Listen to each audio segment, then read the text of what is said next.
Gomis ñu ngi leen di nuyu bu baax yow ak Pape Lamine ñu ngi leen di ziar bu baax a baax a baax.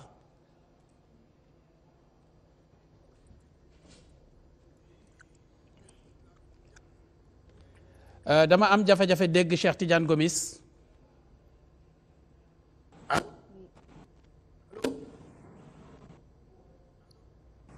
allo Gomis. allo. waaw maa ngi lay dégg allo maa lay dégg de. waaw man it maa ngi lay dégg léegi maa ngi lay dégg bu baax maa ngi leen di nuyu bu baax a baax di leen masawu ci coono bi ak Pape Lamine xam naa ne liggéey bi métti na sori ngeen njaboot gi waaye nag c'est le football mais aussi c'est le boulot. oui c'est le boulot c'est mission la mission. voilà. voilà mission la dañuy ñëw maanaam comme ni joueurs yi nekkee en mission. ñun tam noonu lañu nekkee en mission. alors tey la tey waaye suba moom la ñëpp di xaar Cheikh Tidiane Gomis waajtaay gi foofu naka la demee match bi nga xam ne moo war a am suba ma ne waajtaay bi foofu dañ leen di bàyyi rek ngeen wax ñu naka la demee ci match bi war a dox ci diggante Sénégal ak Côte d'Ivoire.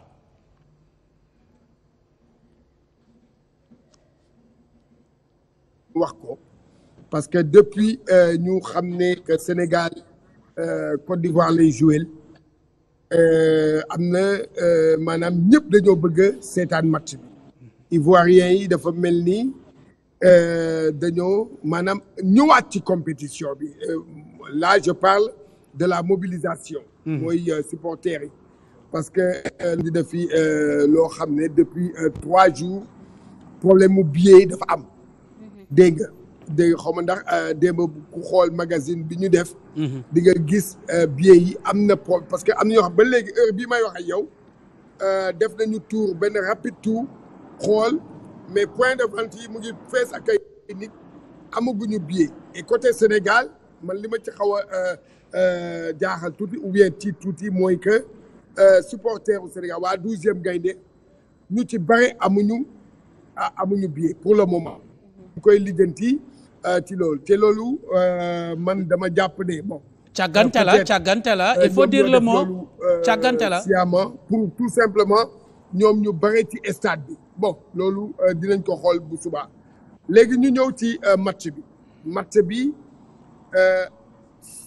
match bi man dama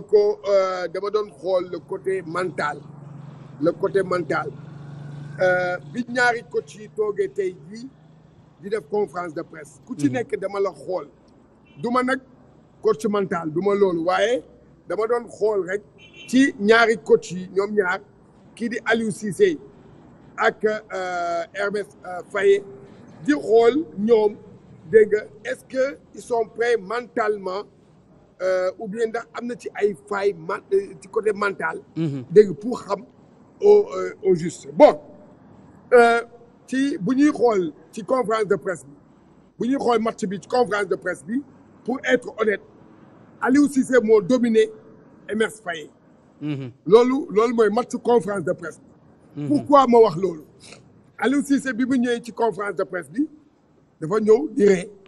di mbalak di waxtaan dégg nga di kii même sax Moussa Niakhaté bi mu àndaloon ci conférence de presse bi am na benn moment boo xam le gosse était absent daf ko revenir daf ko doon cokkaas da koy revenir dégg nga pour mu nekk à l'aise pour Moussa Niakhaté nekk à l'aise pour mu bañ a wane maanaam benn espèce su dégg nga jaaxle noonu donc nag loolu mooy kii léegi contraire bi mooy beneen côté bi moom mooy Hermes Faye entraîneur bu bees la xam ngeen ne mu ngi soog a jël équipe bi. question yu bare dañ ko posé ci loolu dem nañ sax ba indi affaire Hervé Renard ci conférence de presse bi mais dafa am loo xam ne bi Aliou Cissé bi mu jeexalee dans les normes kiiwu CAF bi dafa annoncé dans 90 secondes Hermes Faye dina ñëw toog ñëw mais Hermes Faye dafa toog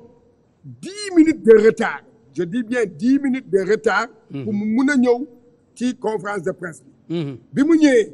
daa ñëw rek ma gis man ma xool ko ci bët muy xulli nit yi ubbi xulli di xool série joueur boobu mu àndal. waaw moom itam ñëw moom toog na waaye moom mi tamit mel ni ku absenté donc loolu damay xool ne ci match boobu yàlla na loolu nekk suba. amiin loolu noonu li ma kii na yàlla na nekk loolu yow bu amee suba rek. day baax ci ñun loolu daal laa bëggoon raaj man ci côté boobu. laa accès tey jii sama maanaam sama xalaat. bi ma am ci vraiment ci match bi kon nag xam naa léegi. Pape Lamine mu ngi nii taxaw moom mi tamit. sur le côté tactique sur le côté maanaam infirmerie yooyu yëpp. moom dina ci ñëw nu mu gën a yaatu. ca Pape Lamine waaw. waaw bi tey maa ngi lay nuyu. maa ngi nuyu sa invité yu nekk foofu yëpp. di leen wax ne match bi ñu dégmal suba ça sera pas un match facile bu ko gars yi yaakaaree noonu parce que la Côte d'Ivoire c'est comme une bête blessée te gis nga animal bu gaañoo. lépp lu mu gis rek menace lay doon ci moom. te ñoom ils sont miraculeusement revenus dans la compétition grâce au Maroc. et xam nañu tey dette bu ñu ameel envers leur peuple. te nu ñu ko mën a fayee mooy dóor le champion d'Afrique. même si ça ne sera pas difficile. parce que Sénégal tey waratul toog. nekk di génne ay calculettes dina tel la ñuy préféré tel la ñuy préféré tel la ñuy préféré Sénégal kañ équipe yee koy éviter. mais moom éviter wul équipe. et équipe Côte d'Ivoire bi c'est vrai que après ça va créer un électrochoc avec limogeage de Gassé l'arrivée de Emerse Faé mun na doon un dopant pour ces joueurs là d'apporter ce qu'on appelle le sursaut d'orgueil. mais aujourd'hui man lu ma gis ci équipe Côte d'Ivoire boobu noonu dama gis ñaari points faibles seen équipe. le premier point faible c'est le gardien. gardien bi même des tirs flottants il a des soucis à prendre le ballon soit day boxer dans l'axe te souvent bu boxer dans l'axe il faut que ñu am benn présence dans l'axe de la défense ivoirienne soit Habib Diallo soit Sadio Mané pour récupérer les deuxièmes ballons parce que du boxer sur les côtés moom saa yu boxer rek ci axe bi lay boxer te loolu baaxul ci gardien buy boxer ci axe bi mu war démb parce que on doit lu mu boxer yëpp ci axe bi la gars yi dañ koy reprendre loolu c'est une faiblesse l'autre faiblesse de l'équipe nationale de Côte d'Ivoire c'est que ils ont deux milieux de terrain qui se tiennent pas sur place muy Seko Fofana muy Franck Kessié c'est des milieux qui sont très portés vers là-bas te ñaari milieux yooyu ak Ibrahima Sangaré c'est la ligne défense c'est la deuxième ligne muy Kessié muy Fofana c'est des joueurs qui sont portés vers l'avant il faut qu'on profite de cette supériorité là au milieu de terrain saa ñu demee rek dañu am milieu de terrain yu jël espace yooyu ñuy libérer parce que ñoom bu ñu demee dañuy déséquilibrer seen équipe parce que c'est des joueurs qui restent pas sur place loolu faiblesse la ci Côte d'Ivoire il faut que Sénégal tamit espace yooyu Seko di bàyyi espace yooyu Franck di bàyyi il faut que ñu koy exploiter l'autre chose boo xam ne tamit Côte d'Ivoire bu jaaxlee lu muy jéem a def mooy c'est de balancer de longs ballons de ballons aériens loolu nag il faut que nos défenses centraux je parle pas de Crépin parce que Crépin il n'est pas bon de la tête il est de petite taille mais nos deux centraux que ça soit Niakhaté s'il revient que ça soit Kalidou Koulibaly s'il revient que ça soit Jacobs il faut qu'il soit présent sur les duels aériens parce que Crasso il est bon de la tête il est très athlétique même Seko Fofana des fois bu nekkee ne day ñëw en apport au soutien il est très puissant dans le domaine aérien donc bal yooyu noonu suñu défense centrale il faut que mu koy négocier soit présent dans les duels aériens et exploiter le maximum les espaces qui sont libérés par le deux médias là qui ne restent pas sur place et qui bougent beaucoup portés vers l'avant espace yooyu suñu milieu terrain il faut ñu fay engouffré wu xam nga wala suñu milieu excentré di fa engouffré wu pour mën a faire la différence et apporter le surplus. alors waaw leneen lu ma ci yokk kii mooy gis nga match bi. waaw dama am lu ma ko bëgg a laaj léegi moom Pape Lamine parce que on nous parle d'absence de Pape Gueye moom mi nga xam ne moom laa tuddee le nouveau sapeur-pompier de l'équipe nationale alors loolu c'est confirmé ou bien. non Pape Gueye il est incertain le fait d'être incertain ne veut pas dire il est forfait c'est vrai que le staff médical va faire le point ce soir même. parce qu'il s'est pas entraîné c'est ce soir que le staff médical de l'équipe nationale va prendre la décision. mun na bañ a démarrer nag match bi mun na dugg en deuxième période loolu yëpp mun na nekk comme mun na bañ a football match bi mais lu ñu mën a jàpp ci kaw Pape Gueye il a un gène bu mu contracté contre la Guinée ba génn noonu looloo ko xaw a sonal moo tax tey entraîné wu tey mais ce soir le staff médical de l'équipe nationale du Sénégal va faire le point par rapport à la participation de Pape Gueye à ce match-là est-ce qu'il va démarrer est-ce qu'il sera sur le banc ou est-ce qu'il sera complètement out. Mais ça sera une grosse perte pour cette équipe nationale du Sénégal là parce que Pape Gueye c'est en quelque sorte l'équilibre le funambule de ce milieu de terrain. Parce que c'est quelqu'un qui sait colmater les brèches, qui s'est coulissé pour reprendre la place, par exemple, à un arrière qui est monté, qui a pris son couloir. Et il est très précieux également dans les transitions, dans les sorties de balle, même si des fois c'est un peu lent à son niveau. Mais Pape, c'est un pion essentiel. Et s'il sera forfait demain, c'est quelqu'un qui va manquer quand même à notre ligne intermédiaire. Voilà. Bon, man lenn laa ci bëgg a yokk rek. Vas-y. moom mooy damay revenir ci conférence de presse bi xam naa dinañu ne kii moom xanaa conférence de presse bi la doon kii parce que match bi mu ngi dooree foofu conférence mais man dafa am bon yéen ñii coach mental nekk Tra moom laay bàyyi mu xalaat mu wax ci mais dafa am benn mot benn phrase bu Aliou Cissé wax man phrase boobu yàgg naa peut-être man Coupe d'Afrique bu Aliou Cissé yëpp laa fekkee dem naa yëpp dégg nga ay match noonu mais dafa am benn phrase boo xam ne il a pour la première fois mu utiliser ko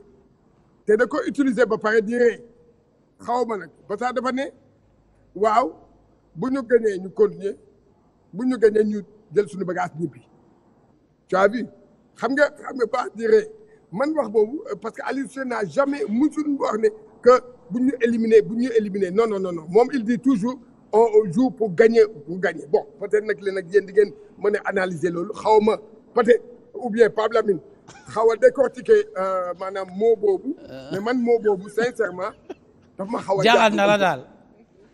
waa Pape. man lecture bu ma si am c'est une lecture qui est simpliste tout simple parce que Aliou Cissé du moom sax moo ko njëkk a wax après le match contre juste les joueurs ñoom ñëpp muy Koulibaly muy Kouyaté muy Gana Gueye muy Pape Matar Sarr ko ci laaj da leen ne c'est une autre compétition qui commence une compétition à élimination directe soit dañuy door continuer soit dañuy door ñu toog donc loolu man c'est motivant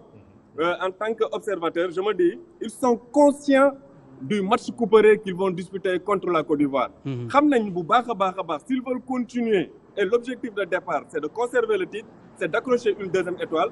ñoom xam nañu bu baax a baax dans leur tête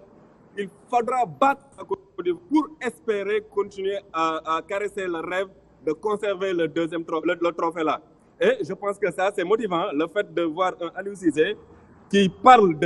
d'élimination ça veut dire tout ça il a mentalement il a préparé ses joueurs par rapport à l'objectif qu'ils se sont assignés eux-mêmes et par rapport à l'objectif que tout le peuple sénégalais attend d'eux c'est-à-dire d'accrocher une deuxième étoile sur le maillot national je pense que c'est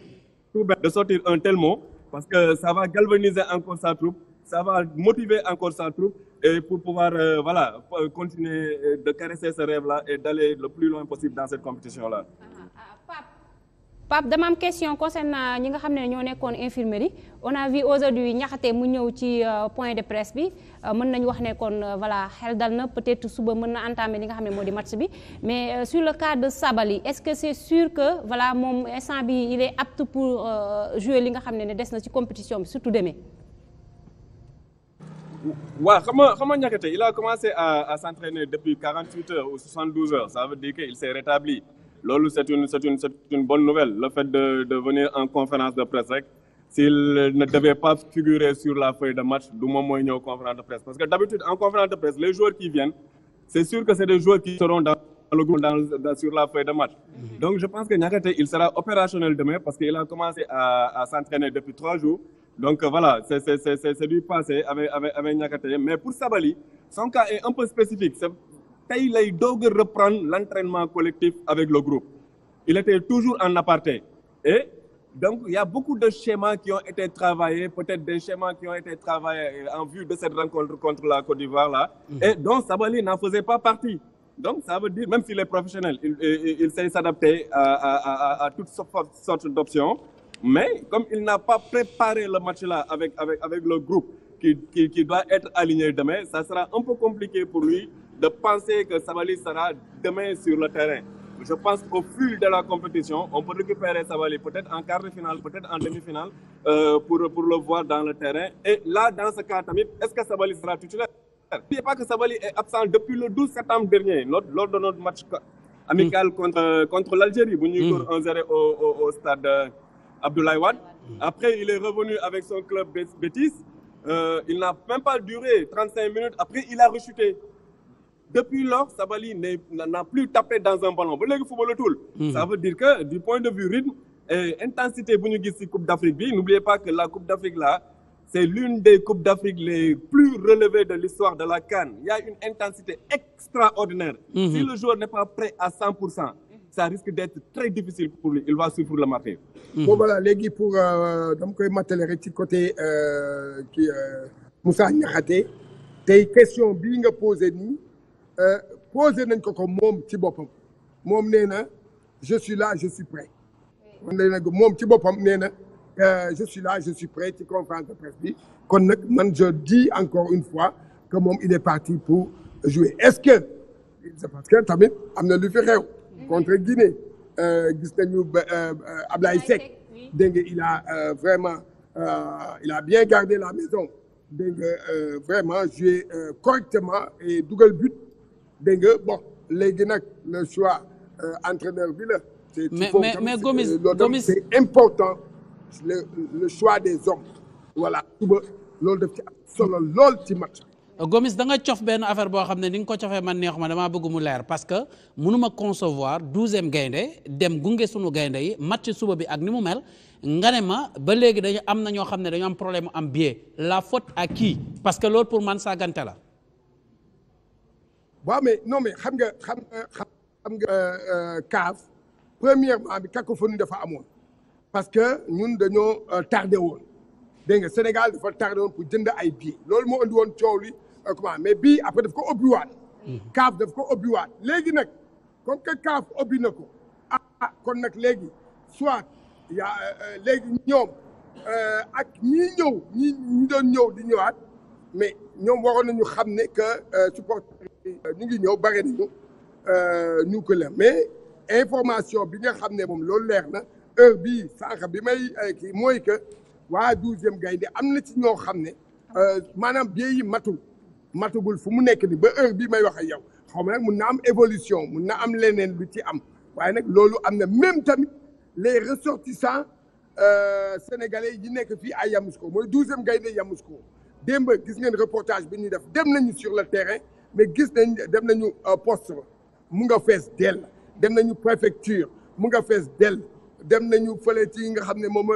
fondation ba. partout day ñuy fees dell di kaas di yuuxu di kii dañoo mujjee sax andi ay kii xaw ma ay militaire lañu xaw ma ay xaw ma ay gendarme pour ñëw pour canaliser nit yi nga xam ne le problème